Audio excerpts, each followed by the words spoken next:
Muy bien, entonces esto nos quedaría que seno sobre coseno sería tangente de z, y esto es igual, aplicando ley de oreja, 2 factor de e a la i por z menos e a la menos i por z. Todo esto dividido entre 2 por i, que multiplica a e a la i por z más e a la menos i por z.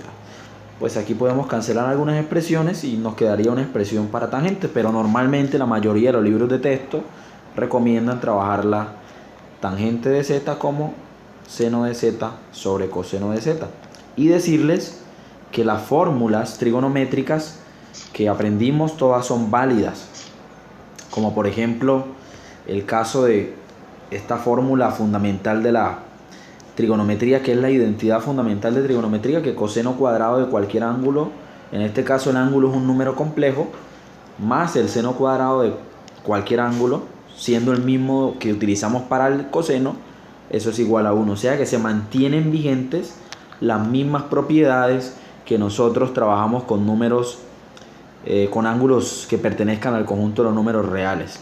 Esas expresiones como que, y aquí está la demostración del por qué coseno cuadrado más seno cuadrado es igual a 1, partir de la definición, operar y llegar a esa identidad. También las identidades ya conocidas, como 1 más tangente cuadrado de z es secante cuadrado, la de 1 más cotangente de z es cosecante cuadrado, y en general las mismas propiedades que utilizábamos para funciones trigonométricas reales son aplicables para el caso de la extensión con los números complejos, el caso de la suma de ángulos dobles, el caso, por ejemplo, para los ángulos negativos, y también es aplicable al caso de las funciones hiperbólicas, que normalmente las funciones hiperbólicas se definen de la siguiente forma: es el seno hiperbólico de z, que sería e a la z menos e a la menos z sobre 2.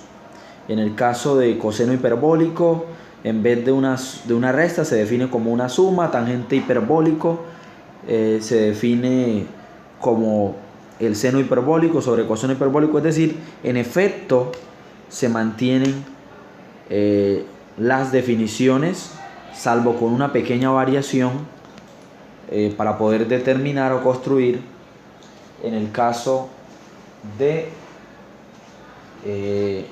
las funciones hiperbólicas. Igual la variación para construir o para pasar de funciones trigonométricas a funciones hiperbólicas no es gran cosa, tampoco toca hacer mucho esfuerzo, simplemente tomar las expresiones y tratar de hacer una demostración muy parecida a las que yo les acabé de demostrar, cómo se deriva el tema de el seno y el coseno complejo. Muy bien, quiero mostrarles un ejercicio, realmente cómo se resuelve esto.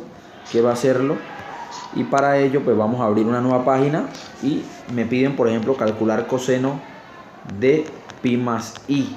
Pues lo primero que yo hago es aplicar la definición de coseno, que sabemos que coseno, la acabamos de demostrar, coseno del número complejo es e Euler elevado a la i por z más Euler elevado a la menos i por z sobre 2. Eso es lo que aplicamos, y esto me quedaría Euler elevado a la i por z, pero realmente este es mi z, que sería pi más i, más Euler elevado a la menos i, que multiplica a pi más i, todo esto dividido entre 2.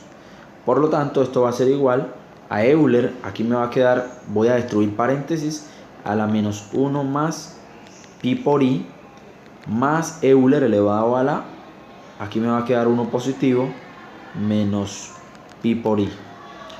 Todo esto dividido entre 2.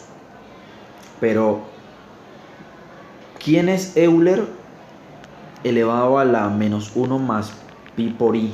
Yo lo puedo ver valiéndome de las propiedades que ya nosotros conocemos, como Euler elevado a la menos 1 por Euler elevado a la pi por i. Aplicar la definición que nosotros ya sabemos de la exponencial compleja, esto es Euler elevado a la menos 1, que multiplicaría a coseno de pi más i veces seno de pi. Eso nosotros ya lo manejamos.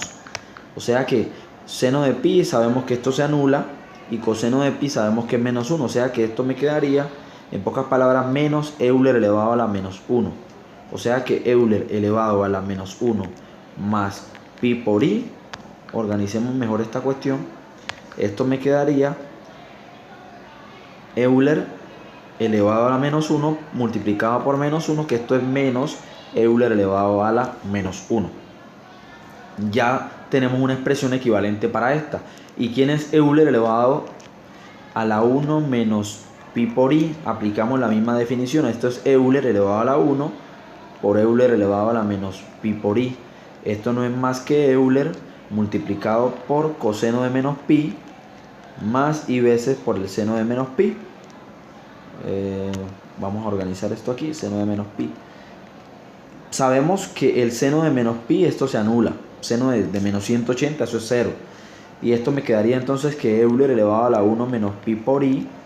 Esto no es más que tener Euler que multiplica a coseno de menos pi.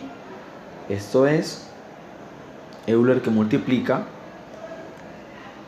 vamos a hacerlo de una vez, a menos 1. Y esto no es más que menos Euler. Por lo tanto, al tener esta expresión me estaría quedando de una vez por todas, esto es igual a menos Euler elevado a la menos 1 menos Euler dividido entre 2. Y este sería nuestra respuesta.